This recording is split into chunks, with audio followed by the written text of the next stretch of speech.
आज के इस साक्षात्कार कार्यक्रम में मैं आप सभी का स्वागत करता हूं। एक प्रसंग से मैं अपनी बात को शुरू करूंगा। नई दिल्ली में विज्ञान भवन में एक बहुत बड़ा कार्यक्रम होने जा रहा था। इस कार्यक्रम में अपने देश के वड़ा प्रधान श्रीमान नरेंद्र भाई मोदी उस कार्यक्रम को संबोधित कर रहे थे और उस समय नरेंद्र भाई ने एक शब्द को सम्मानित करते हुए ऐसा बताया कि आज अपने बीच में रूरल अचीवर श्रीमान चेतराम जी पवार हम सबके बीच में है और इसका हम सबको गौरव है। ऐसे चेतराम जी पवार हम सबके बीच में आज बैठे हैं। हम सब आज उनके बातों से, उनके कार्य से परिचित होने जा रहे हैं। आपका नाम है श्री चेतराम जी पवार। आपका जन्म 1967 में हुआ। वर्तमान में आप joint forest management committee Baripada के आप प्रमुख है। Forest advisory committee government of Gujarat forest department आप उसके एक्सपर्ट मेंबर हैं। देश बंधु agro research and producer company Pimpalner आप उसके भी प्रमुख हैं। वन्य जीवन महामंडल, जैसे हम बायोडायवर्सिटी कमेटी जिसको बोलते हैं, उसके आप स्थायी सदस्य भी हैं। और हम जिस कार्यक्रम में आज बैठे हैं, ऐसे विश्व का जनजाति क्षेत्र में कार्य करने वाला सबसे बड़ा संगठन वनवासी कल्याण आश्रम देवगिरी प्रांत के आप अध्यक्ष के नाते हम सबका मार्गदर्शन कर रहे हैं। आप खुद जनजाति समाज से है। पिछले 26 सालों से आप जनजाति समाज के उत्थान के कार्य में लगे हैं। प्राकृतिक संसाधन, फॉरेस्ट एक्ट, कृषि विकास, धारणासम विकास, सापेक्ष जनजाति कार्य, ऐसे बहुआयामी कार्य में आप लगे हैं। आपने वनवासी कल्याण आश्रम के माध्यम से अपने ही गांव से इस कार्य का प्रारंभ किया और इस कार्य को बढ़ाते हुए अभी आप अपने गांव और उसके आसपास के 100 गांवों में अपने कार्य को ले जा चुके हैं। हम सबको जानकारी है कि वर्तमान में कम्युनिटी फॉरेस्ट राइट एक्ट अपने देश में विद्यमान है। आपने सबसे पहले अपने ही गांव में 450 हेक्टेयर की जमीन अपने गांव के लिए, गांव के विकास के लिए ये एक्ट के तहत गवर्नमेंट से आपने ली है और अपने ही गांव में एक बहुत बड़ा विकास का कार्य आपने एक देश में मॉडल के रूप में खड़ा किया है। और यह कार्य अपने गांव 450 हेक्टेयर तक सीमित न रखते हुए अभी 5000 हेक्टेयर से ज़्यादा विस्तार में आप इस कार्य को आगे लेके जा रहे हैं। आपने अपने ही गांव में बारीपाड़ा में देश का प्रथम बायोडायवर्सिटी रजिस्टर बनाया है। ये भी एक बहुत बड़ा अचीवमेंट अपने देश के सामने है। हम सब जानते हैं कि जनजाति समाज जंगल और जमीन आधारित जीवन जी रहा है। तो ये जंगल में मिलने वाली जड़ी बूटियों और उसकी रेसिपी समाज के सामने लाने का एक बहुत बड़ा भगीरथ कार्य आपने बाजी महोत्सव के माध्यम से किया है। और आज यह अनोखा कार्य देश भर के लोग इसके पीछे लगे हैं। आपने कृषि के क्षेत्र में भी बहुत बड़ा भगीरथ कार्य किया है। बहुत सारे नए नए डेमोन्स्ट्रेशन प्लॉट अपने ही क्षेत्र में खड़े किए, जैसे आलू की खेती, प्याज की खेती, स्ट्रॉबेरी की खेती, इसमें आपने बहुत अच्छा परिणाम देकर जनजाति समाज के बीच में एक अच्छा मॉडल खड़ा करने का प्रयास किया। जूथ कुआं, हम सब जानते हैं कि कम्युनिटी इरिगेशन सिस्टम, इसका भी बहुत अच्छा मॉडल आपने अपने कार्यक्षेत्र बारीपाड़ा में शुरू किया। और मुझे ज्ञात है कि एक कुएं से एक से ज्यादा लोग कैसे सिंचाई कर सकते हैं, और न केवल सिंचाई लेकिन प्राकृतिक संसाधनों के आधार पर इस इरिगेशन को कैसे ले जा सकते हैं। मतलब एक ट्रैक्टर की ट्रॉली में एक सोलार सिस्टम फिट किया और उसी सोलार सिस्टम से गांव के 20 से ज्यादा कुओं का सामूहिक इरिगेशन का काम करने का भगीरथ कार्य आपने किया है। आपका अभ्यास बीकॉम एमकॉम तक का हुआ है। आपने अभी तक 3 से ज्यादा इंटरनेशनल कॉन्फ्रेंस में अपना ज्ञान सभी देशों के सामने रखा है। ऐसी 50 से ज्यादा नेशनल कॉन्फ्रेंस में भी आप सहभागी रहे, आपका वक्तव्य भी रहा है। स्टेट लेवल की बहुत सारी कॉन्फ्रेंस जिसको हम शब्दों में या आंकड़ों में गिन नहीं सकते, ऐसी कॉन्फ्रेंस में आपने अपना योगदान दिया है। 100 से ज्यादा आर्टिकल्स आपका पब्लिश हुआ है अभी तक, और 13 रिसर्च आर्टिकल भी आपने समाज के सामने रखे हैं। आपके अंडर में न किंतु देश के लेकिन विदेश के भी 3 छात्रों ने पीएचडी कंप्लीट किया है, और बहुत ज्यादा पीजी स्टूडेंट आपके अंडर में आज भी कार्यरत है। आपके इस कार्य को देखने के लिए देश विदेश से 15 से ज्यादा टीम अपने गांव में अध्ययन हेतु अभी तक आ चुकी है, और मुझे लगता है कि एक 50,000 से ज्यादा लोग आपके कार्य को देखने के लिए प्रत्यक्ष अपने गांव में आए हैं। आपने अपने देश के बहुत सारे मतलब 32 से ज्यादा अवार्ड आपने प्राप्त किए हैं, जिसमें international fund for agriculture development 2003, UNDP India biodiversity 2014, संत तुकाराम पुरस्कार गवर्नमेंट ऑफ महाराष्ट्र, आदिवासी सेवक पुरस्कार महाराष्ट्र सरकार, और जो अभी प्रथम बार महाराष्ट्र सरकार ने वन भूषण पुरस्कार घोषित किया, उसके पहले पुरस्कार भी आप ही रहे हैं, और आपको इसमें 20 लाख से ज्यादा की राशि भी आपको प्राप्त हुई है। ऐसे महान व्यक्ति जो अपने कार्य से महान हुए हैं, अपने कर्तृत्व से महान हुए हैं, और न सिर्फ कर्तृत्व लेकिन एक देश के सस्टेनेबल डेवलपमेंट में एक नई दिशा देने का प्रयास, एक भगीरथ कार्य आपने किया है। ऐसे महान विभूति आज हम सबके बीच में है। शायद उनका कार्य उनके शब्दों में हम सबके सामने प्रदर्शित करना इतना, उनका शायद उनकी वाणी में उतना ये नहीं होगा, लेकिन उनका कार्य अगर हम देखने जाएंगे, अगर हम देखेंगे कि सिर्फ अपने इंटरनेट के माध्यम से अपने मोबाइल के अंदर सिर्फ बारीपाड़ा वर्ड लिखेंगे, तो मुझे लगता है कि अधड़क क्लिप्स हमको देखने को मिलेगी, और उसमें सिर्फ एक ही नाम होगा, चेतराम पवार, और वो आज हम सबके बीच में है। मैं आपका बहुत बहुत स्वागत करता हूं इस कार्यक्रम में आप आए।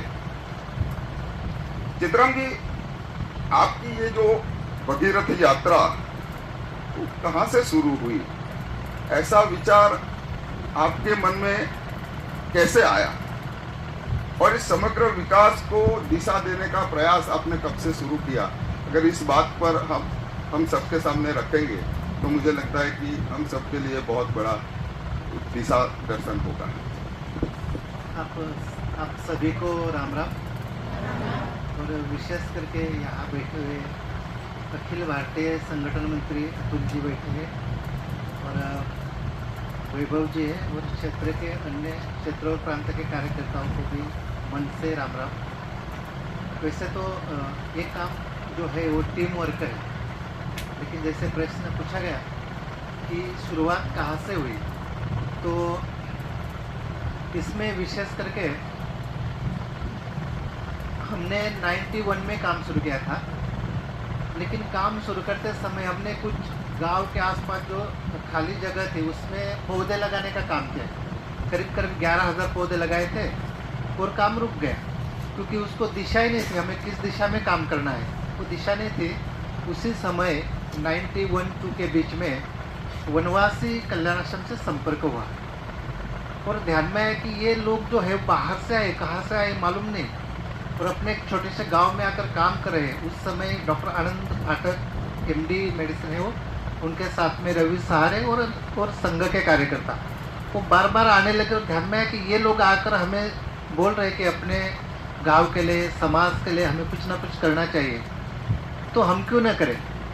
ये मेरे लाइफ का टर्निंग पॉइंट था कि ऐसे लोग आए और ये कहने लगे कि अपने गांव के लिए करना है, हमें खुद करना पड़ेगा। तो वनवासी कल्याणाश्रम एक काम की शुरुआत की दिशा जो है वो उन्होंने दी है और वनवासी कल्याणाश्रम ने उस दिन से आज तक, हम साथ में कहने का मतलब है कि हम सब मिलकर काम करें हो, इसलिए वो टीम वर्क है। तो ये शुरुआत थी और वृक्ष लागवड करके यानी वन का संवर्धन हो, ये विषय लेकर उस काम की शुरुआत 91 से ये चल रहा है। 91 से इस भगीरथ कार्य में आप लगे हैं, तो ये काम शुरू करने में 91 में जब आपने वो पौधे से 11 लाख पौधे से शुरुआत की, तो क्या फीलिंग आपके मन में थी और उससे आपने क्या आगे क्या सोचा कि किस तरह इस गांव को, बारीपाड़ा को एक विश्व फलक पर लेके जाएंगे, क्या रहा आपका मन में? ऐसा कुछ प्लान करके काम नहीं किया, लेकिन मैं बार बार बोलूँगा कि वनवासी कल्याणाश्रम का नाम आएगा, शायद आपने कुछ लोगों ने सुना होगा, कुछ ने सुना नहीं होगा।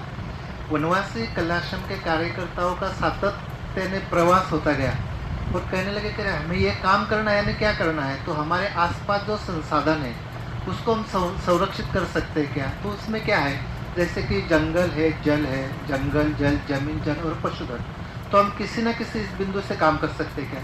वो करते समय भी उस कार्यकर्ताओं ने उस समय ये बताया था कि हम हमारे गांव का थोड़ा स्टडी करें, हमारे गांव के आसपास कौन सी संसाधन अवेलेबल है और कितनी मात्रा में है। तो थोड़ा उस समय तय किया क्या रहे, हमारे गांव में हमने बारीपाड़ा निश्चित किया और बारीपाड़ा में 20 साल पहले वन संपदा कितनी थी और आज कितने। हम जब 10-11 लोग इकट्ठा बैठे तो ध्यान में आया, अरे पहले बहुत थे, अब तो कम हो गई। 20-25 साल पहले पानी की स्थिति क्या थी और आज क्या है, तो लोगों ने कहा यार ये भी तो कम हो रहा है। तो ये जब ध्यान में हमारी खेती कितनी प्रगति थी, आज कितने हैं, तो ध्यान में कि सब चीज़ें कम हो रहे हैं, तो क्यों ना हम इसी बिंदु को पकड़ के हम काम करें। और उसी समय तय हुआ कि हम व्यक्तिगत काम नहीं करेंगे, क्योंकि पूरे गांव के लिए, समाज के लिए जो उपयोगी है ऐसे बिंदु को हम निश्चित करेंगे। तो हमने पहले से वन संवर्धन का विषय शुरू किया। वो भी वन संवर्धन का काम करते समय मैंने फ्रेश MCOM हुआ था और करवे नाम के एक संस्था, आरती नाम की संस्था पुणे में काम करते, तो उन्होंने एक डेमो लगाया था नंदुरबार जिला में। वो ये था कि हम जो सुधारित चूल्हे, कम धुआं वाली चूल्हे, तो बनाने के लिए तो मुझे कल्याणाश्रम ने वहाँ दिया कि आप जाइए ट्रेनिंग करिए। तो 7 दिन का ट्रेनिंग था। तो मुझे गुस्सा आया थोड़ा कि अरे मैं MCOM तक पढ़ाई की और मुझे वो कीचड़ तैयार करना है और चूल्हे बनाना है, फिर उसको डिस्पोज करना है और बनाना है। लेकिन जब वापस आया तो कल्याणाश्रम की टीम ने कहा, डॉक्टर आनंद फाटक और एक ग्रुप ने, कि हमें गांव-गांव में जाकर ये कहना कि बिन धुआं की चूल का हम यूज़ करेंगे। तभी मन में थोड़ा मुझे अलग सा लग रहा था, अरे हमारे यहाँ तो लकड़ी है, चूल्हा है, हम इसके बारे में क्यों काम करें। लेकिन वो शब्द उस समय का 30 साल के बाद में पता चला कि बहुत वन संपदा कम हो गई। तो हमने वो ट्रेनिंग करके उस समय वो शुरुआत की और गांव के पास का जो जंगल है उसको संवर्धित करना है। वो भी कैसे करना है, हम सब लोग कहते हैं कि ये वन विभाग का काम है, लेकिन हम गांव का क्या सहयोग होता है, हम गांव को जन जागृति को, गांव को हम क्या बोलते हैं जागृत करके उसके सतत हम क्या प्रयास कर सकते। तो हमने गांव ने इकट्ठा होकर कुछ नियम बनाना शुरू किया कि अपने पास जंगल उसको संभालना है, तो वॉचमैन गांव का होना चाहिए।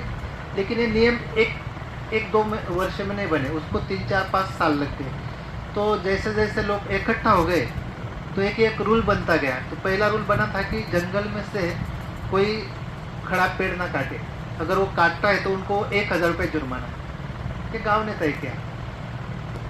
एक साल बाद पता चला कि अरे लोग तो बैलगाड़ी लेकर जाते हैं और बैलगाड़ी भर के लाते हैं, उनको भी नियम करना चाहिए। तो तय किया कि बैलगाड़ी अगर कोई जंगल में ले जाता है उनको 700 रुपये जुर्माना है। उस सर पे मूल्य कोई महिला या पुरुष उठा के लाता है उनको 500 रुपये जुर्माना है। और जो पकड़ के देगा, जो चोरी पकड़ा के देगा, उनको इनाम है 500 रुपया। तो लोगों को लगा ये तो अच्छी बात है, रूल भी हमने बनाए और हम ही उसका पालन करते हैं। तो ये संगठन होता गया और धीरे धीरे धीरे एक वो नियमावली बन गई। फिर महिलाओं ने उसमें आवाज़ उठाई कि आप बोल रहे हैं कि लकड़ी काटना नहीं, तो हम चूल्हा कैसे जलाएंगे। तो ध्यान में आया कि अरे उनको पर्याय देना चाहिए, अगर पर्याय नहीं देंगे तो फिर जंगल तो कटता रहेगा। तो सबसे पहले हमने उस समय जैसे अभी ये गैस की योजना है ना, तो ऐसे 20 साल पहले हमने वन विभाग से संपर्क किया और कहा कि आप एलपीजी गैस दीजिए ना, गांव के लिए आवश्यक है क्योंकि इतना पेड़ कम कटेंगे। तो उन्होंने हाँ किया और पूरे गांव में करीब करीब 100 एलपीजी गैस हमने लाए। लेकिन गैस एक बार भर के लाए, बाद में तो पैसा नहीं, क्या करेंगे। 30-20 साल पहले तो इतना पैसा भी नहीं था। तो ऐसे ही पड़ा। तो कल्याण आश्रम के माध्यम से अलग अलग संपर्क शुरू किया। IIT पवई से संपर्क किया और वहाँ के कुछ स्टूडेंट बारीपाड़ा में आए और उन्होंने बोला कि हम सोलर में काम करते हैं, तो सोलर में करना है तो हमें सोलर में क्या गांव के लिए क्या कर सकते हैं। तो उसी समय सोलर कुकर गांव में आए, 50 कुकर। और ये सब लाते समय हमने थोड़ा लोक वर्गनी, मराठी में बोलते हैं ना, लोगों का हिस्सा भरना चाहिए, तो हिस्सा भर के वो लाया। तो महिलाओं ने बोला कि इसमें हम बॉईल कर सकते हैं लेकिन उसमें फोड़ने नहीं दे सकते, वो टिकट मीट जो होता है वो नहीं डाल सकते। तो फिर और क्या कर सकते। तो हमने आखिर में UNDP से थोड़ा संपर्क किया और स्मोकलेस चूल्हा लाया। तो कहने का मतलब ये है कि हमने बारीपाड़ा में 4 प्रकार के चूल्हे जलते हैं, लकड़ी चलने वाले, LPG गैस है, सोलर कुकर है और स्मोकलेस चूल्हा है। कुछ भी यूज़ करें लेकिन पेड़ काटना नहीं है। तो पर्याय देते गए, इसलिए वो सक्सेस होता गया। तो ये धीरे धीरे धीरे रूल बनते गए। और ध्यान में ये भी आया कि अरे आपने जो वॉचमैन रखा है वो कहता कि मेरी तो खेती है, मैं दिन भर कैसे संभालूंगा। तो उसमें भी परिवर्तन हुआ कि वॉचमैन हर साल बदलना है क्योंकि वही काट के बेचता है कभी कभी, तो उसको बदलना है। तो पहले तो हम हर घर से 3 रुपये कलेक्शन करते थे हर महीने में। तो 3 रुपये देने के लिए भी कुछ लोग झगड़ा करते थे कि अरे 3 रुपये आप हर महीने ले जाते हो, क्या करते हो। तो वॉचमैन के देता, तो वॉचमैन शराब पीकर वो पैसा घर तक पहुंचता नहीं था, इसलिए फिर रूल बदला और अनाज देते हम। तो इसलिए 30 साल से ये रूल जो लोग फॉलो करे, इसकी वजह से वहाँ का जंगल सेट हुआ। बहुत अच्छा। ये जो आपने नियमावली बनाना शुरू किया, जैसे आपने बताया कि अगर बेल में लाते हैं तो इतना, सर पे उठा के लाते हैं तो इतना, तो कभी आपके गांव में आपका कोई विरोध नहीं हुआ कि ये ऐसा क्यों बना रहे हैं आप? नहीं, हमने ये जो नियम बने ये डायरेक्ट लिख के नहीं बनाए। गांव के लोग जैसे ग्राम सभा बोलते हैं अभी, उस समय तो वो संकल्पना बहुत कम थी। गांव को इकट्ठा करना है और हमारा विषय रखना है। हमने विषय रख दिया तो ये 3-4 महीने तक वो चर्चा करते थे, अरे सोलर कुकर लाना है, लेकिन सोलर कुकर है क्या, ये कैसा चलता होगा।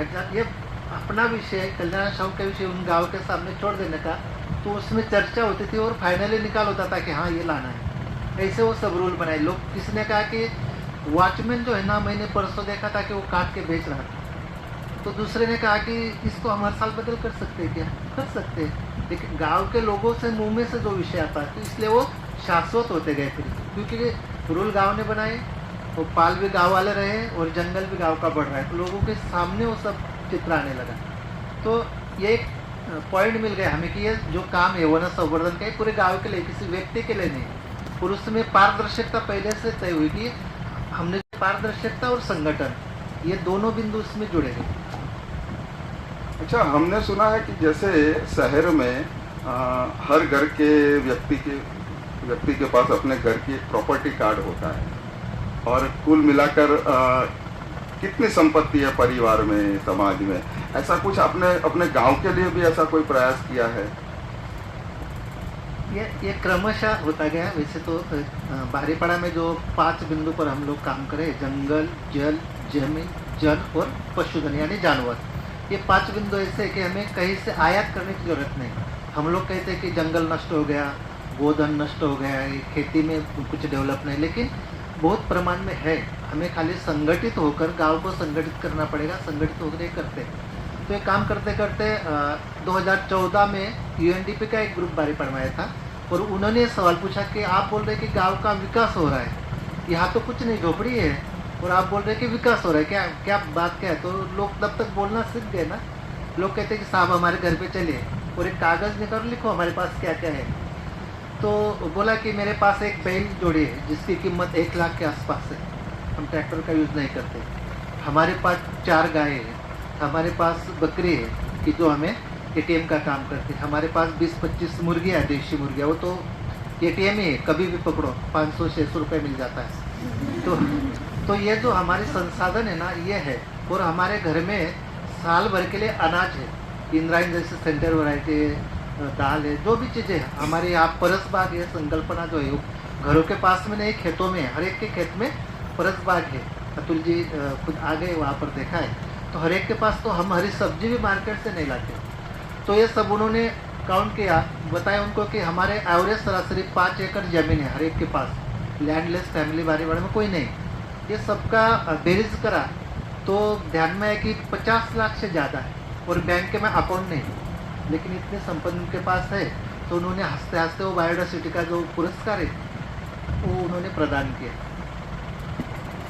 अच्छा, आपने बहुत अच्छा एक हमारे सभी लोगों को आनंद आ गया एटीएम कार्ड का आपने जो उल्लेख किया। गांव का एटीएम कार्ड भी है, सिर्फ शहर के लोग एटीएम कार्ड यूज करते हैं ऐसा नहीं है। अच्छा चित्रम जी, ये गांव के एटीएम कार्ड की तो बात आपने की, लेकिन साथ में एक गांव के जंगल का भी क्या मूल्य है वो भी आपने समाज को दिखाया, वो कैसे आपने किया? नहीं, जैसे बार बार विषय आता है कि हम 5 बिंदु पर काम करें, उसके साथ में हमने 3 बिंदु और जोड़े। एक जो है वो सामूहिक जल व्यवस्थापन, जिसका उद्घाटन अतुल जी यहाँ पर बैठे, वो जो ट्रॉली का विषय है। तो हमें मुंबई से एक कंपनी से जोड़ दिया, अहमदाबाद से सुनील जी त्रिवेदी करके। उन्होंने जोड़ा कि एक कंपनी 1 करोड़ रुपए देने वाले हैं, तो आप बोलिए आपको लेना है नहीं। तो हमने तुरंत हाँ किया और हमने गांव का एक माइक्रो प्लान बना के रखा है कि गांव के लिए 15-20 साल के बाद कौन कौन सी चीज़ें की आवश्यकता होने वाली है। तो हमने सामूहिक जल व्यवस्थापन का एक पॉइंट सर्वे करके रखा है। तो हमने बोला कि हमें सोलर पंप अगर मिलते हैं तो हम करेंगे। तो उन्होंने बोला कि सोलर पंप हमारी कंपनी है, आप बोलो कितना लगाना है। तो हमने पूरा 10-10 लोगों का एक गुट बनाया किसानों का, और 32 सोलर पंप जो है उनका हमने उनको डाटा दिया। तो उन्होंने बोला कि हम 5 HP और 10 HP का पंप लगाते हैं। तो गांव वाले इकट्ठे हुए, उन्होंने बोला कि 10 और 5 HP का पंप अगर लगता है तो हमारे ज़मीन का जो वाटर लेवल है वो जल्दी ख़त्म हो जाएगा, 10-11 साल में ख़त्म हो जाएगा। तो अगली पीढ़ी के लिए क्या, तो हम ये सोचते कि अगली पीढ़ी के लिए करना तो हमारा 20 साल अगला सोचना पड़ेगा। उनको हमने बोला कि हमें 2 HP और 3 HP दीजिए। तो उन्होंने पूछा कि क्यों, तब गाँव वालों ने बताया तो वो बोले कि हाँ हमारे भी कान खुल गए कि नहीं ये करना चाहिए। तो हमने 32 सोलर पंप लगाए। उन्होंने दूसरा एक प्रश्न किया कि हमने तो 1 करोड़ रुपया गाँव को दिया, हमने पैसा नहीं, हमने सोलर पंप लगा लिया, तो किसान कितने मदद कर सकते हैं हमें। तो हमने किसानों को ये बात बताई, तो हर एक किसान ने कलेक्शन करने में 4 लाख रुपए उनको तुरंत जमा करके दे दिया 2 महीने में। तो उन्होंने बोला कि हमें पैसा नहीं था, हमने इससे किसान कितना अपना हिस्सा दे सकता है, ये हमने टेस्टिंग किया। तो उन्होंने ये 4 लाख रुपया ले लिया और उसके बदले में वो जो सोलर ट्रॉली है वो बना के गाँव में दे दी। तो हमें वो जो एम्बुलेंस जैसा काम करता है, जिसको प्याज लगाना है, जो पानी की बहुत दिक्कत है, वह उसको ले जाना है, पानी खींचना है और वापस करना है। तो बहुत अच्छी तरह से वो चल रहा है। तो वो करते समय अभी बारीपाड़ा में 30 के युवक ज़्यादा आते हैं, जैसे मुंबई शाखा और तुलजापुर से। तो हर साल वो 1 महीने के लिए आते हैं। तो उन्होंने भी प्रश्न किया था कि गांव में झोपड़ी है, यहाँ का जो क्या बोलते हैं उसको, खेलते भांडवल को क्या बोलते हैं, हाँ रनिंग कैपिटल, हाँ रनिंग कैपिटल क्या है। तो उन्होंने, हमने बोला कि यहाँ की मुर्गियाँ, तो उनको सही नहीं लगा। उन्होंने हर एक घर जाकर सर्वे किया कि कितनी मुर्गियाँ हैं। तो फॉर्म तो नहीं है, लेकिन घर में हर घर में 30-25 मुर्गियाँ हैं। उन्होंने गिना तो 3000 से ज़्यादा है वो। तो मैंने बोला कि 3000 गुनेला 500 रुपया कीजिए, 10-11 लाख रुपया तो हमारे रास्ते पर ऐसे घूमते, तो पकड़ के हम बेचते हो। हमारा एंगल बदलना चाहिए। ऐसे जंगल में बहुत से लोग आते हैं कि आपने जंगल संभाला, क्या किया है, क्या इसका फायदा क्या है। तो वहाँ का वन संवर्धन का पूरा सर्वे किया बॉटनिकल, तो 445 पेड़ों की वैरायटी वहाँ पर है और वन सब्जी के 110 वैरायटी है। तो 30 के युवकों ने इसी साल उसका सर्वे किया। तो एक गुंठा जो है ना 10 मीटर बाय 10 मीटर का, इसका वैल्यू उन्होंने ऑक्सीजन साइड में रख के किया, तो भी 7 लाख रुपया पर गुंठा उसकी कीमत निकलती है। तो 7 लाख गुनेला 40 एकड़ का, और 40 एकड़ का जितना होता है उसका आप मल्टीप्लाई 1100 एकड़, तो ये गांव का फिक्स डिपॉजिट हो गया ना। इनकम टैक्स, ईडी वगैरह कोई नहीं आ सकता, क्योंकि ये गांव का है, गांव की संपत्ति है। तो ये सूत्र मिल गया हमें, जंगल, जल, जमीन, जानवर, पशुधन, तो इसके आधार पर वो सब चले। अच्छा, आपने एक शब्द का प्रयोग किया कि हमारे गांव में सभी के पास जमीन है। क्या पहले से सभी के पास जमीन थी?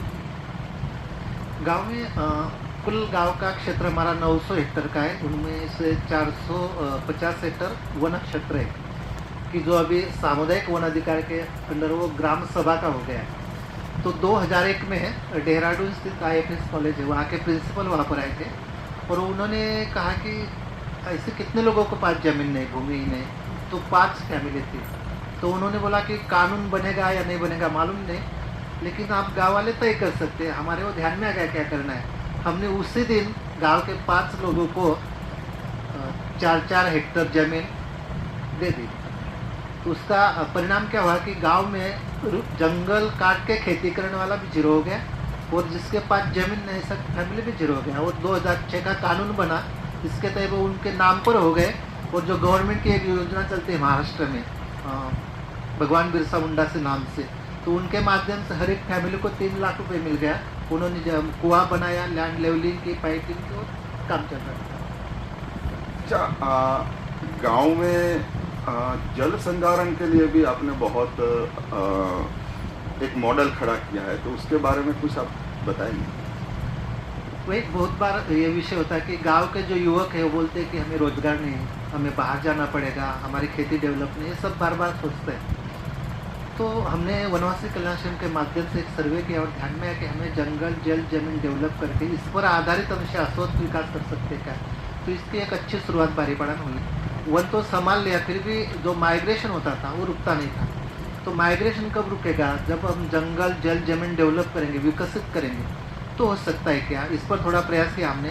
हमारे गांव में कुल 140 फैमिली है, उनमें से 45 फैमिली गन्ने काटने के लिए बारडोली तक आते थे या अंगूर के खेती में नासिक की तरफ जाते थे। तो उनको रोकना है। अगर गांव में लोग ही नहीं रुकेंगे तो हम शिक्षा, खेती और हेल्थ में काम नहीं कर सकते और युवक गांव में नहीं रुकेंगे।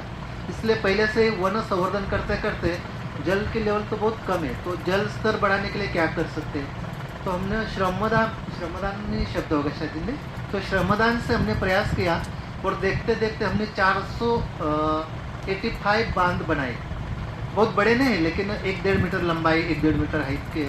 उनके वजह से क्या हुआ कि वो जल का जो स्पीड है बहने का, वो अपने आप रुकने लगा, थोड़ा स्पीड कम हो गया और मिट्टी जो बह जाती थी वो भी रुकने लगी। इनके वजह से जल पर्कुलेशन होने लगा और धीरे धीरे कुएँ को पानी ऊपर आने लगा। तो आज के डेट में हमारे गांव में बोरवेल बहुत कम है, 10-11 बोरवेल है, बाकी सब कुएँ हैं। तो कुएँ का जो पानी है, यानी बारिश के समय पे ओवरफ्लो होते हैं, रिचार्ज की आवश्यकता नहीं, 40-50 फीट पर पानी। तो ये इसमें इनके वजह से फिर खेती डेवलप होने लगी और उनमें रोजगार हमने कैसे जोड़ा। जैसे कि हमने एक FPO बनाई, 2014 में बनाई और 1016 किसान उसमें ज्वाइन किए। उसमें युवा ज़्यादा और छोटा किसान ले जिसके पास 2.5 एकड़ से कम जमीन है। तो उसके माध्यम से हमने करीब करीब अभी 80 लोगों को हम रोजगार दे रहे हैं, जिसको कि धान खरीदी करना है, उसको प्रोसेस करना है, मार्केटिंग करना है, ये सब चीज़ें इसमें जोड़े।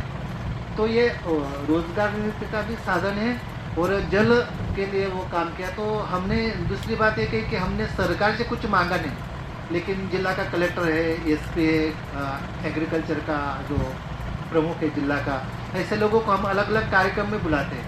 वो देखते हैं यार यहाँ ये काम हो सकता है, तो योजना के पीछे न भागते हुए योजना अपने आने लगे और इसका एक सही इस्तेमाल वहाँ पर शुरू किया।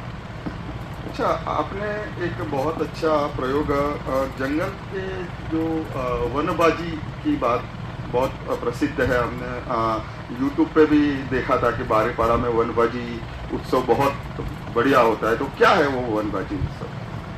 इसमें बारीपाड़ा को 2003 में जो इंटरनेशनल पुरस्कार मिला था, international funds for agriculture development, तो उसका वितरण बैंकॉक में था। तो वहाँ प्रोफेसर अनिल गुप्ता करके वहाँ हमें मिले, सृष्टि नाम की संस्था उनके वो प्रमुख थे। तो उन्होंने बारीपाड़ा का सिफारिश शायद किया था। ये सब सुनने के बाद में उन्होंने बोला कि मेरा एक स्टूडेंट है, उनको मैं पीएचडी के लिए वहाँ भेजूँगा। तो उस समय डॉक्टर आनंद फाटक और हम साथ में थे। तो हमने बहुत बार सोचा कि ये पीएचडी के लिए बाहर से भी कोई आ रहा है। ऐसा तो भारत है, अहमदाबाद से है वो, लेकिन वो शराब पीने वाला है क्या, गांव में आएगा तो अलग अलग युवाओं को व्यसन लग जाएगा क्या, ये सब बातें चेक करके उनको परमिशन दिया। 2003 में वो बारीपाड़ा में आए और 3 महीना वो सलग बारीपाड़ा में रुके। जमीन पर बैठ के भोजन करना वगैरह, वो सिंपल सा, उनको टॉयलेट की व्यवस्था नहीं थी सब, फिर भी वो रहे वहाँ पे। उनके ध्यान में आया कि जो जनजाति महिला है उनके पास ज्ञान बहुत है, लेकिन वो नष्ट हो रहा है, उसको संकलित करने के लिए हम क्या कर सकते हैं क्या। तो उनका विषय था परंपरागत ज्ञान अगली पीढ़ी में कैसे ट्रांसफर होता है। तो ध्यान में आया कि हम महिलाओं को इसमें सहभागिता कर सकते क्या। तो शुरू में 10 महिला आई हमारे यहाँ, और 10 महिलाओं ने जंगल में से सब्जी लाना है और प्रतियोगिता करना है। तो उनको विरोध हुआ। गांव के जो वैद्य थे उनका कहना था कि कुछ सब्जियां विषारी है, अगर किसी ने खा ली तकलीफ हुई तो कौन जिम्मेदार है। तो फिर उसके आगे एक बिंदु निकला कि पहले हम खाएंगे, बाद में स्टॉल लगाएंगे। तो ये वनभाजी का जन्म हुआ। तो देखते देखते वो डेवलप हो गई। अभी 20 साल पूरे हो गए, हम हर साल लेते हैं। पिछले साल 7 गाँव में से महिलाओं ने भाग लिया था, और 100 रुपया उनका शुल्क रखते हैं, प्रवेश शुल्क, और 1 महीना पहले क्लोज हो जाता है। उसके बाद में उनका नाम नहीं लेते, तो गोपनीय होता है वो सब। और हम हर एक को स्वच्छ रुमाल देते हो ढाक के लाए, क्योंकि खाने के लिए होता। हर एक के थाली में भाकरी होती है, रागी की या जो भी मिलेट्स है उसकी भाकरी होती है, और अलग अलग सब्जी तैयार करके लाते हैं। तो परीक्षक का फॉर्म है उसमें कि ये भाजी कितनी प्रमाण में जंगल में मिलती है, उसको हम संरक्षण करने के क्या प्रयास कर रहे हैं, उसको मेडिसिन गुणधर्म क्या है वो सब लिखते हैं। उसमें हेल्थ विषय भी जोड़ा है कि आप मिश्री लगा के हाथ धो के कुकिंग करते या ऐसे ही करते हो, आप नखून काटते या नहीं, पीने के पानी में जीवन ड्रॉप डालते हैं क्या, ये प्रश्नावली उसमें सबकी है। तो प्रश्न पूछने के बाद में उस स्टॉल में वो डिश आता है। तो इस साल जिस महिलाओं ने क्रमांक लिया था उन्होंने 135 सब्जी लाई थी। तो खाली सब्जी नहीं लाना, उसकी पूरी जानकारी भी देना है। और उनसे भी ज़्यादा एक महिला की थी, वो 140 सब्जियाँ थी, लेकिन उन्होंने प्लास्टिक के डिश में लाई थी। हम प्लास्टिक मुक्त की बात करते ना, तो प्रैक्टिकली कैसे में आगे बढ़े, तो उसको काट मार दिया और 135 का क्रमांक आया। तो 245 महिलाओं ने भाग लिया। इसका मतलब ये हुआ कि अपने गांव के जंगल में 145 भाजी उपलब्ध है। नहीं, 110 भाजी है, वो बनाने का सिस्टम अलग है। हाँ, मतलब 110 भाजी अपने ही गांव के अपने ही जंगल में उपलब्ध है। ये बहुत बड़ा अचीवमेंट है, और उसको समाज के सामने और वैज्ञानिकों के सामने लाने का प्रयास बारीपाड़ा गांव ने। नीम्स नाम की संस्था है मुंबई में, उसकी एक शाखा शिरपुर में, दुलिया जिले में। तो वहाँ के एक प्रोफेसर है, अपने एक ज्येष्ठ कार्यकर्ता है गिरीश जी कुबेर, उन्होंने जोड़ दिया है। तो वो पूरा 5000 हेक्टेयर का जो क्षेत्र है उसको जीआई टैगिंग के लिए का काम जो है वो शुरू कर दिया कि कौन कौन सी वैरायटी खेती में जो भी है पूरा डाटा करना है। तो इसका भी काम की थोड़ी शुरुआत हो गई। अच्छा चित्रन जी, कृषि जो परंपरागत कृषि हम गांव में करते हैं और आज का बारीपाड़ा जो कृषि कर रहा है, क्या फर्क है उसमें? हमने जो 91 का सर्वे है अपना, वो सर्वे के फॉर्म तैयार करके रखे। तो उसमें ये ध्यान में आता था कि वहाँ खेती तो बिल्कुल होती नहीं थी, क्योंकि लोग थोड़ी बहुत खेती करके वो विस्थापित हो जाते थे। तो उनको रोकना है तो जंगल जल पे काम होना चाहिए। वो धीरे धीरे होता गया।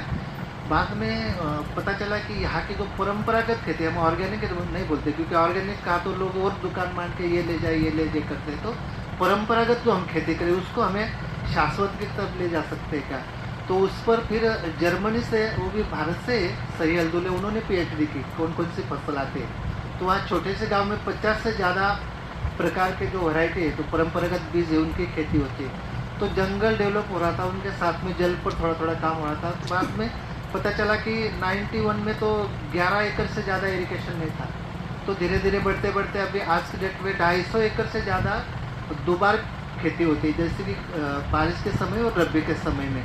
तो वहाँ की जो खेती है वो कैश क्रॉप नहीं, वो जो हमें दैनंदिन जो चीज़ें लगती है उस पर हमने ज़्यादा जोर दिया है। और आगे जाकर हमने सोचा कि मिलेट्स की खेती हम ज़्यादातर करेंगे उसको, क्योंकि कम पानी पर आने वाली खेती है और उसको वैल्यू एडिशन के लिए हम क्या कर सकते हैं। जैसे मिलेट्स में भगर ये विषय जो है, तो हमने जो किसान प्रोड्यूसर कंपनी बनाई उसमें राइस और मिलेट्स का हमने टारगेट किया। तो खेती में बदलाव करने के लिए फिर ये इसमें भी एक ये है कि जो अपने आदिवासी किसान है ना, अगर कोई प्रयोग फैल गया तो बाद में करता नहीं, तो जो भी प्रयोग करना है वो तो समझ के हम कैसे करें। इसलिए हम राहुरी और दापोली 2 कृषि यूनिवर्सिटी से संपर्क किया और उनके माध्यम से एक एक गुंठा पर प्रयोग किया। जैसे कि पोटैटो का विषय है, चतुर्सूत्री धान खेती का है, ये सब प्रयोग एक गुंठा पर करना है। सक्सेस होने के बाद में उसको हर जगह पे ले जाना है।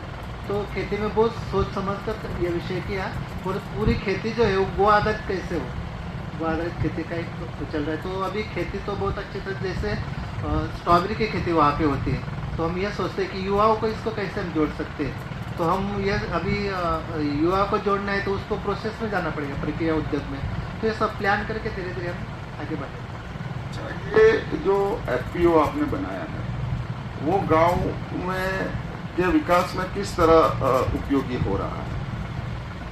नहीं, हम जब बोल रहे हैं ना कि जंगल, जल, जमीन, जन और पशुधन, ये 5 बिंदु पर हम शाश्वत मान के अगर शाश्वत विकास तरफ जाना है, तो ये ट्राइबल में बहुत छोटा किसान है, वो मार्केट में जा नहीं सकता और उसको बीच में जो व्यापारी है वो लुटते हैं। तो ये नहीं होना चाहिए, क्योंकि 1 क्विंटल धान लेकर कहाँ जाएगा। इसलिए हमने 45 गाँव मिलकर 1016 किसान को चयन किया और किसान फार्मर प्रोड्यूसर कंपनी बनाई, 2014 में बनाई। हमें लुपिंग का एक CSR मिलता था हर साल, 10 लाख रुपए हम लेते थे बिन ब्याज के, तो वापस करते थे। तो 6 साल हमने उसको चलाया।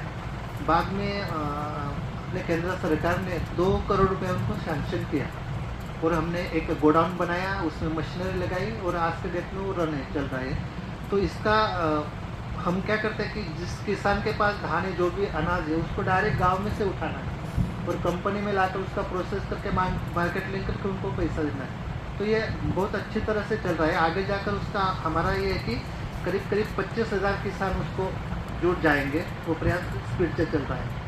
तो ये 45 गाँवों को फिर हमने एक अलग जोड़ना शुरू किया कि जैसे कि हमने एक त्रैमासिक बैठक लेते हैं, जो संकुल बनाया है, तो उनमें से 10 गाँव भी चयन है। 10 गाँव के 4-4 युवक हर 3 महीने में आते हैं। हम वनवासी कलाश्रम के क्षेत्र संगठन मंत्री, प्रांत संगठन मंत्री या संघ के प्रांत प्रचारक, उनके डेट लेकर वो बैठक लेते हैं। तो उस अपने गांव का स्टडी करके आता है, गांव में जंगल कितना है, गांव में पानी कितना है, कौन से एरिया में बकरी के लिए घास है, गाय के लिए घास, वो पूरा सर्वे करके आते हैं और अगले 3 महीने के लिए और वो सर्वे करते हैं। तो सब में उसको जोड़कर उसको हम व्यापक तरह से उसके बढ़े। तो ये जो एपीओ, इनका माध्यम से हम खाली खेती नहीं डेवलप करना है, खेती के साथ साथ गोधन डेवलप करना है, वहाँ शेली पालन का डेवलप करना है, पोल्ट्री डेवलप करना है, उसको मार्केट ले जाने के लिए प्रयास करना है। ये सब चीज़ें उससे जुड़े। तो ये जो विकास कार्य है वो बारीपाड़ा तक सीमित है कि आज आप बारीपाड़ा से बाहर भी निकले? इसमें मुझे व्यक्तिगत ऐसा लगता है, करते हमने कि 10 गाँव का संकुल किया, उसके बाद में 45 गाँव के वे कल्याणश्रम के माध्यम से भी अलग अलग राज्यों में चल रहा है। वहाँ पर भी यही बिंदु शायद है। कल्याणश्रम के तो इससे 14 बिंदु पर काम करता है, लेकिन जंगल, जल, जमीन, जन और पशुधन ये बहुत महत्वपूर्ण है, हमें लोगों को स्थिर करना है। तो इसको लेकर अलग अलग जगह योजक का जो काम चल रहा है, शायद उसमें वही बिंदु है कि जो चल रहे। तो मुझे लगता है कि ये अलग अलग जगह पर विस्तार हो रहा है इसका। और जैसे कि विजिटर बहुत से आते हैं, लेकिन हमने उस कैंप को पर्यटन का शब्द का यूज़ नहीं किया। अपने गिरीश जी कुबेर ने ये बताया था कि हम उसको पर्यावरण अभ्यास केंद्र बना सकते हैं क्या। तो हमने कैंपस को नाम दिया कि पर्यावरण अभ्यास केंद्र, यानी पर्यावरण के स्टडी के लिए आप कोई भी आ सकता है, टूरिस्ट बन के आप मत आइए। तो इसको जोड़कर हमने एक वन धन विकास केंद्र मोदी सरकार ने जो 2018 में शुरू किया, तो वन धन विकास केंद्र हमने बनाया। लेकिन एक गाँव का नहीं है, वो भी 3 गाँव का मिलकर है, क्योंकि एक गाँव अगर सो गया तो फिर क्या करेंगे। इसलिए 3 गाँवों में से हमने 300 फैमिली नियुक्त की। और कहने के लिए आनंद की बात है कि हमें उसके लिए 93 लाख रुपया ग्रांट मिल चुका है। तो हमने तय किया कि जैसे बारीपाड़ा के जंगल में महुआ के पेड़ बहुत है, तो महुआ के फूल उठाते समय हम उसको जंगल को जला देते हैं तो बायोडाइवर्सिटी का बहुत नुकसान होता है।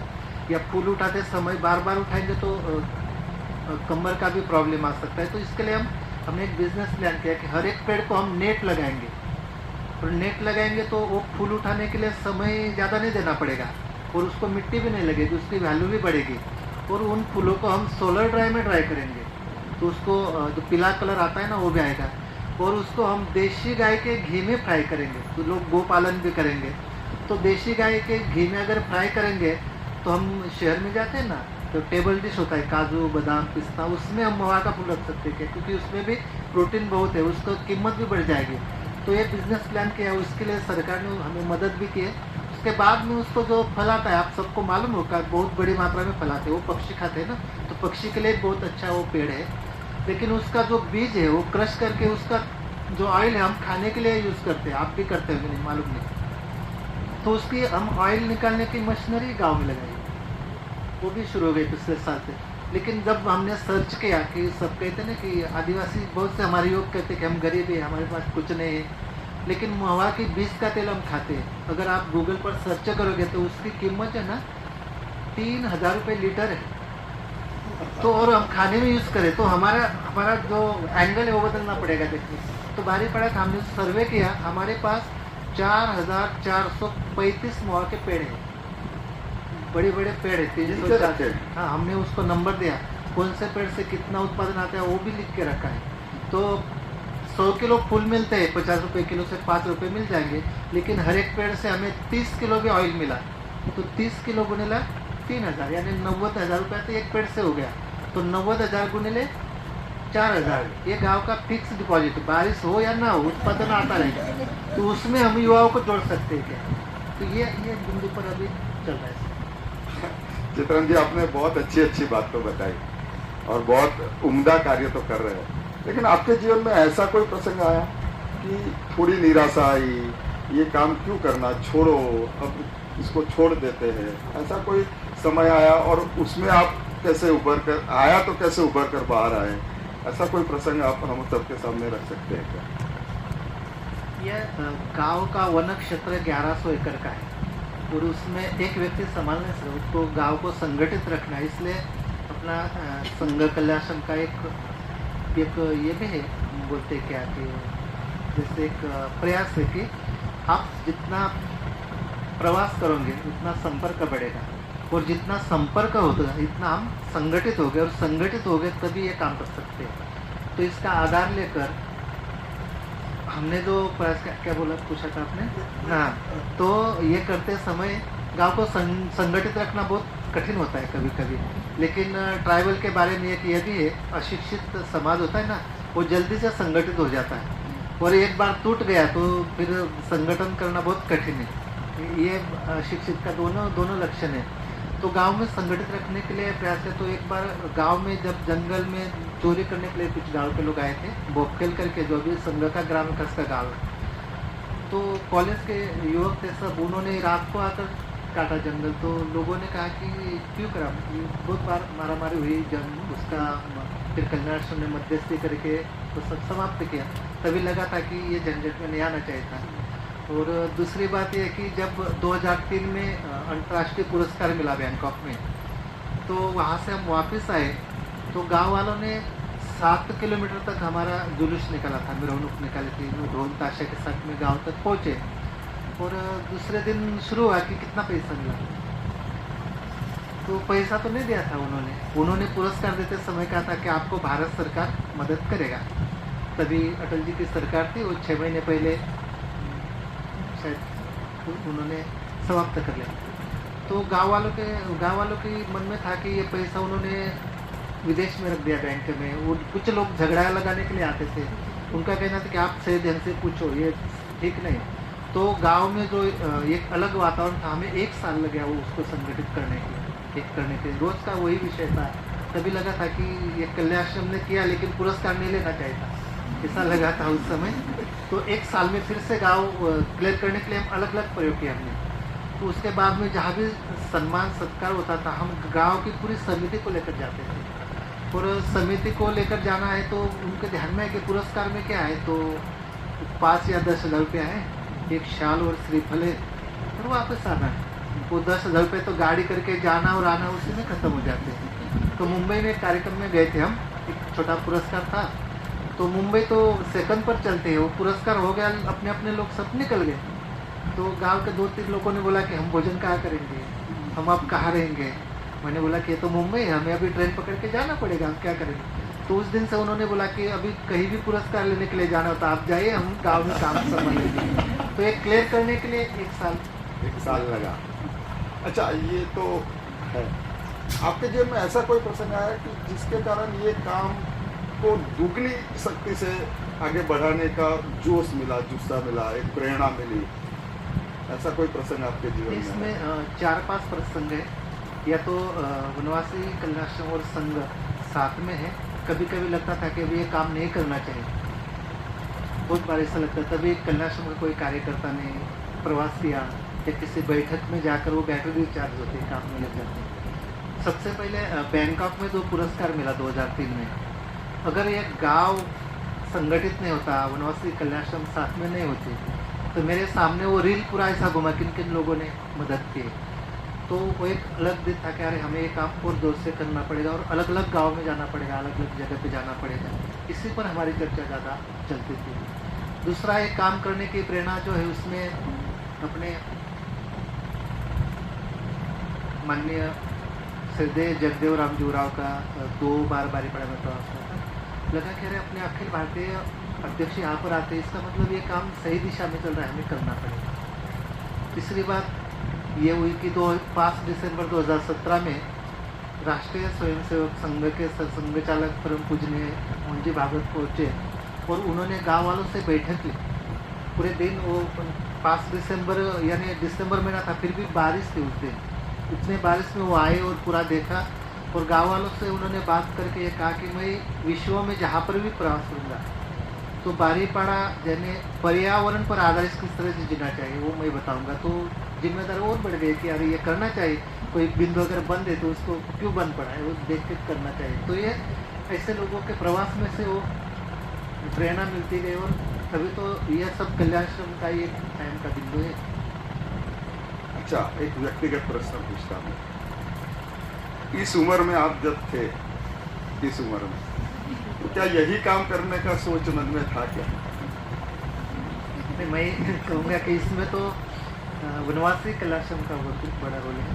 यानी मुझे वनवासी कल्याणाश्रम संघ कुछ पता नहीं था, मैं किसी शाखा में नहीं गया, किसी कार्यकर्ता के संपर्क में नहीं आया। मैं वारसा करके एक छोटा गांव है, वहाँ ओपीडी चलती थी, डॉक्टर आनंद फाटक। मैं पेशेंट बन के उनके पास गया और उन्होंने मलहम लगाया तो हमेशा के लिए वो लग गया, क्योंकि उन्होंने मुझे 3-4 सवाल पूछे थे कि आप पढ़ रहे हो, आप क्या करने वाले जाकर, आप पढ़कर अगर आगे जाओगे तो आपके गांव के लिए, परिसर के लिए, समाज के लिए कौन काम करेगा। और जब हम उनको मिलने के लिए जाते थे तो एमडी है, फिर भी खुद के कपड़े धो रहे, जो मिलने के लिए जाता उनको चाय बना के दे, पैसा रखते हो, वो सब कराए तो हम क्यों न करें हमारे समाज के लिए।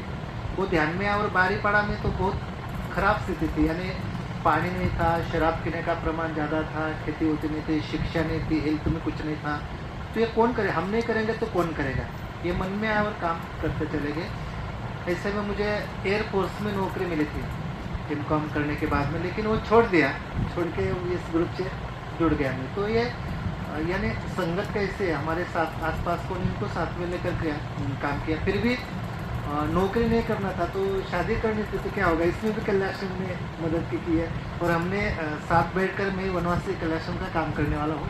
कोई बंगला नहीं मिलेगा या कोई सुविधा नहीं मिलेगी, आपको साथ में काम करना है। ये सब चीज़ें हमने सोच समझ करके, इसलिए आज तक घर में कोई झगड़ा नहीं या कुछ नहीं, हम सही दिशा में चलते हैं।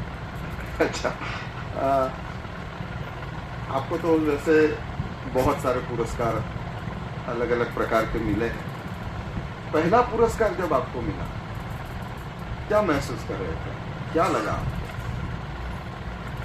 सबसे पहला पुरस्कार मुझे 2001 में मिला था।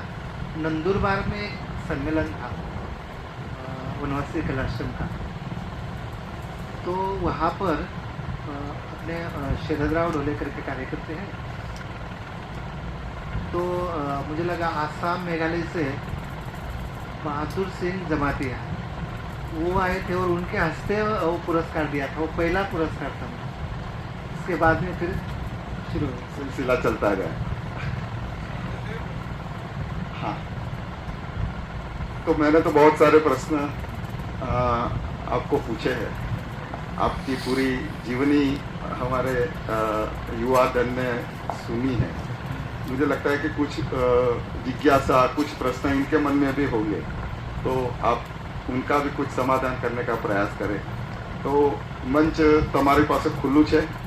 તમારા મનમાં કંઈ પ્રશ્ન હોય, કંઈ જાણવું હોય, કંઈ પૂછવું હોય તો કોઈ પણ પોતાના સ્થાન ઉપર ઊભા થઈ અથવા તો અહીંયા આવીને પણ પૂછી શકે છે।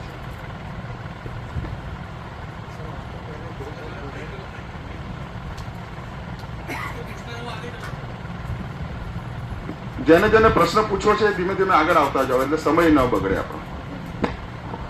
सर, आपको पहले तो प्रणाम करता हूँ और बहुत बहुत बधाई। आपने इतने सारे काम किए और हमको बहुत सारी आपके पास से जानकारी मिली। मुझे ये जानना है कि जो हमारे देश की पंचायती राज है, इलेक्शन होता है गांव का, वो कैसे होता है? आपको उसको कैसे हैंडल करते हैं? हमें कोई पक्षा पक्षी है या पार्टी है, देश पे का इलेक्शन होता है या नहीं? अगर होता हो तो स्वाभाविक है कि बीजेपी कांग्रेस के बीच में लड़ाई झगड़ा होता है, तो गाँव की जो यूनिटी है वो खत्म होने की मैंने बोला ना कि हम कितना गांव से संपर्क रखते हैं। हम घर घर अगर जाते हैं तो उनसे संपर्क रखते हैं ना, तो संगठित गांव अगर होता है, हम क्या करते हैं, इलेक्शन में कोई भी नेता है, हमें अपने कार्यकर्ता विजय राव पुराणिक करके, तो बारीपाड़ा में पहली बार एक नेता आने वाला था, वो थे राष्ट्रवादी के मंत्री थे, ट्राइबल मिनिस्टर। तो हमने बोला कि क्या करना है, तो विजय राव ने बोला कि अरे उनको बैंड लगा के स्वागत करो, हमें कोई लेना देना नहीं, हमें कोई पक्ष का लोग आएंगे उनका स्वागत करना है और अपने गांव के लिए क्या कर सकते हो करना है। तो गांव में इलेक्शन नहीं होता, हमारा पंचायत का भी नहीं होता छोटे लेवल पर, क्योंकि हमारा ग्रुप ग्राम पंचायत है, मांदरी करके बड़ा गाँव है, लेकिन मांदरी गाँव में 2 भाग है, इसलिए हमारा पिछले 3 पंचवार्षिक बारीपाड़ा का सरपंच होता है, वो इलेक्शन में बिनविरोध आता है और आपस में झगड़ा होता है, इसलिए माला हमारे गाँव के सरपंच के गले में पड़ती है। तो मांगने की जरूरत, इसलिए मैंने बोला कि योजनाओं के पीछे हम कभी गए नहीं, अपने आप योजना मिलती है। जैसे कि वो वन सब्जी का जो है ना, हमने 19 साल तक चलाया लोगों से डोनेशन लेकर। पिछले साल महाराष्ट्र का पर्यटन विभाग आया और उन्होंने बोला कि आप जो करें वो सही है, हम स्टेज पर भी नहीं बैठेंगे, लेकिन जो भी खर्चा हम देंगे। तो योजना अपने आप आ गई, इसलिए गाँव में कोई इलेक्शन नहीं होता और कोई झगड़ा भी नहीं होता कि हम पूरा लोगों का सुन लेते हैं और शाम को बैठ के किसको वोटिंग करना है मालूम है। तो वोटिंग में तो सब हम शायद कहने के लिए किसी को बुरा लगेगा, लेकिन हम पहले से बीजेपी को वोटिंग करते हैं, कोई कितना भी पैसा दे क्या भी करे, कोई उसमें फ़र्क नहीं। तो लोगों को हमारे लिए जो करता वो सही है। इसलिए बारीपाड़ा में जब वो ना सब्जी प्रतियोगिता होती है ना, तो राष्ट्रवादी, भाजपा, कांग्रेस सब नेता आ जाते हैं, क्योंकि चैनल पर जाते हैं ना डायरेक्ट को, तो अपने आप आते हैं, उनको बुलाने की आवश्यकता नहीं। तो ये तंत्र है कि सबके साथ हमने संपर्क अच्छा रखा है और कोई मांगना नहीं, वो अपने आप देकर जाता है। બીજું કોઈ?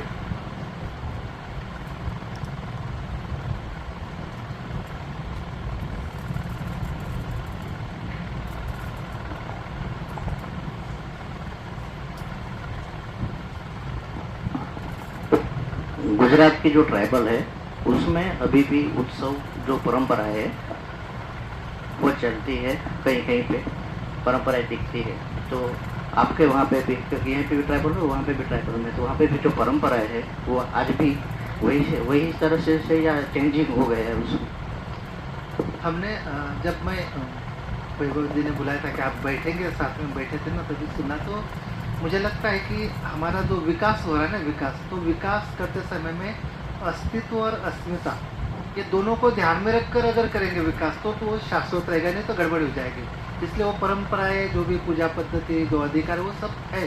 जैसे कि बोला था कि हम बलि देते हैं, तो लोग कहते हैं कि ये बलि की सिस्टम अलग, जैसे डोंगरिया देव की पूजा होती है हमारे, आपके यहाँ पर भी होती है। तो डोंगरिया देव में हम बकरा को बलि देते हैं। ये बलि देना शायद अंधश्रद्धा, ठीक है, हम 5 मिनट के लिए मान लेंगे, लेकिन उस पर आधारित हमारे गांव में अच्छे काम कौन से हो रहे हैं, तो गांव पूरा संगठित होता है, हर घर से एक व्यक्ति उसमें सहभागिता होता है। वो उसमें जो गीत है वो पूरा रामायण महाभारत पर है। 15 दिन तक वो पूजा चलती है। पूजा में जो मुख्य होता है वो हमारे रागी नागली है और उसमें तुलस है, गन्ना रखा जाता है। 15 दिन तक वो घर के भोजन नहीं करते हैं। 15 दिन तक वो ठंडे पानी में नहाते हैं और जब वो पहाड़ पर पूजा के लिए जाते हैं तो उनकी सबकी आरती होती है, बराबर ना। ये सब परंपरा है।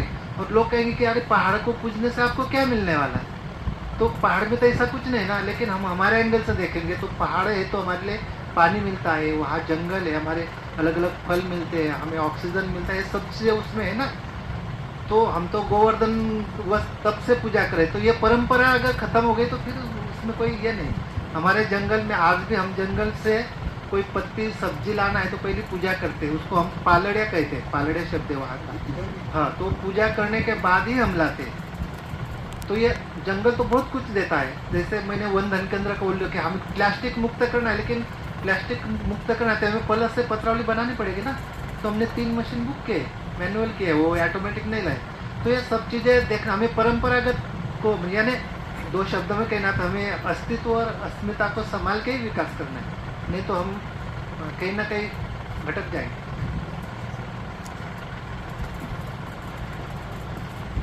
तो इस वार्तालाप को हम यही है कोई, हाँ अगर आई जाओ जल्दी जल्दी।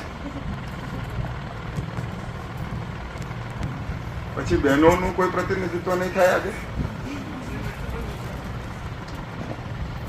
राम राम सर, यहाँ बहुत सारे रिसर्चर भी बैठे हैं और यूजी के स्टूडेंट भी बैठे हैं और पीजी के भी बैठे हैं।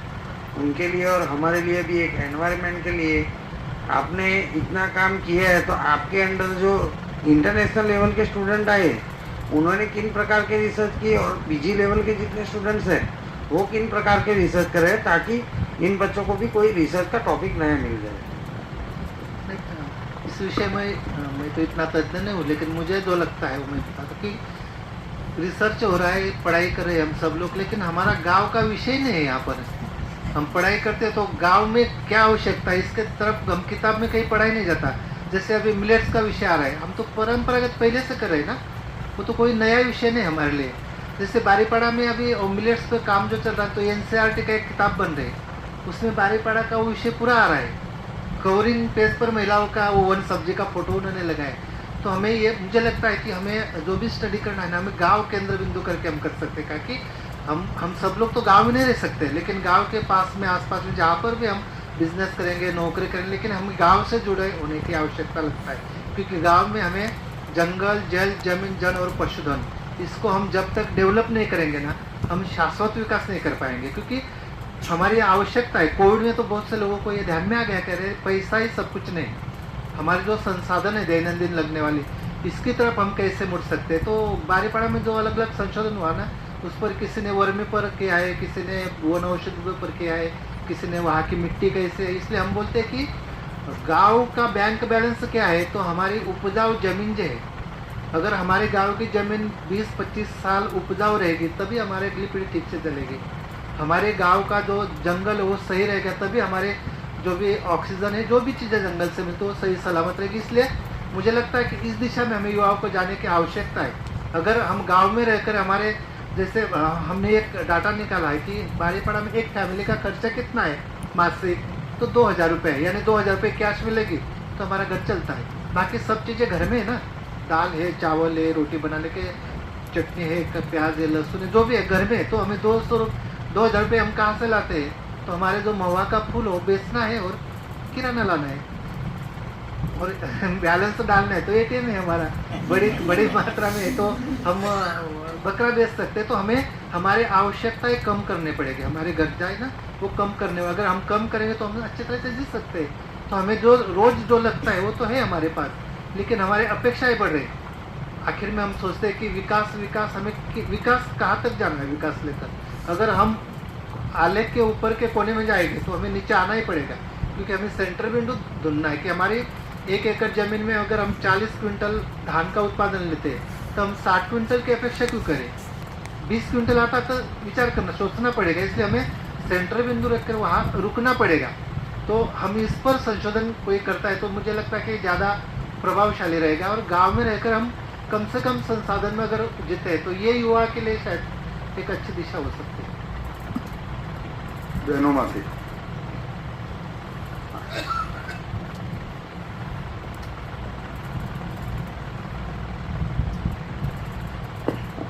નમસ્કાર સર, તમે જેમ કહ્યું તેવું જ મારે પણ કરવું છે. એટલે જેમ પહેલાં નેચર હતું ને તેવું જ નેચર હમણાં પણ ઊભું કરવું છે.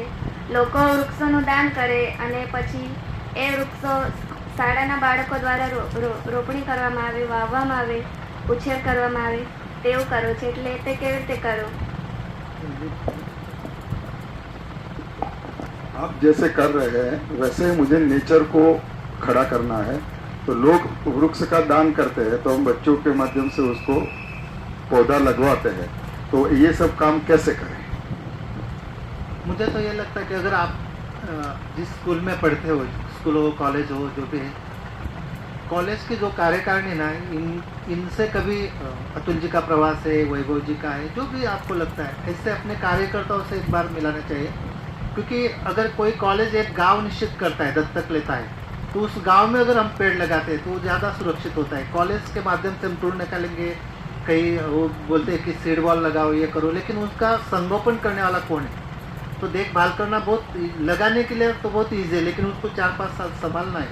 तो हम किसी गांव में अगर लगाते, किसी फैमिली को बोलेंगे कि आपके यहाँ ये पौधा लगाना है, और वो लगाते समय भी कभी कभी हम हमारी पसंद का पेड़ ले जाते हैं, तो लोग कहते हैं कि ये तो हमारा कुछ काम का नहीं। हम जिस गांव में लगा रहे हैं, जिस फैमिली के घर के सामने लगाए, उनको कौन सा पेड़ चाहिए, उसको जामुन का चाहिए, जामरुक का चाहिए, सीताफल का चाहिए, जो भी चाहिए, उनको जो पसंद है वो अगर हम लगाते हैं तो ज़्यादा वो उसका परिणाम आएगा। क्योंकि हम हमारी पसंद का लगाएंगे तो उस पर वो प्रेशर पड़ता है कि यार ये लगाने से हमें कुछ मिलेगा नहीं। मुझे लगता है कि बारीपाड़ा में हमने कल्याणाश्रम में जो काम किया पिछले 32 साल में, उसे परिवर्तन में हम, आप कभी भी आएंगे तो हम क्या दिखा सकते हैं? तो 1100 एकड़ का जंगल है, उसके साथ में श्रमदान से जल का काम हुआ है, यानी जंगल, जल, जमीन, जल और पशुधन। आप कभी भी आइए, आप वो देख सकते हैं। और उसका आधार लेकर हमने 45 गाँव को भी सामुदायिक वन अधिकार जो विषय है उसमें 11,200 हेक्टेयर वन क्षेत्र अपने अपने ग्राम सभा को दिलाने का प्रयास वनवासी कल्याणाश्रम ने किया है। और जैसे अपने मोदी जी ने घोषणा की ना 2047 में विकसित भारत होगा, तो कौन करेगा ये हम सबको करना पड़ेगा। तो हमने जो 10 गाँवों का माइक्रो प्लान बनाया है, और उसमें आने वाले 25 साल में हम क्या काम कर सकते हैं, और आने वाले 25 साल तक हम गवर्नमेंट से पैसा नहीं लेगा अगर सरकार ने हमें अभी मदद की तो।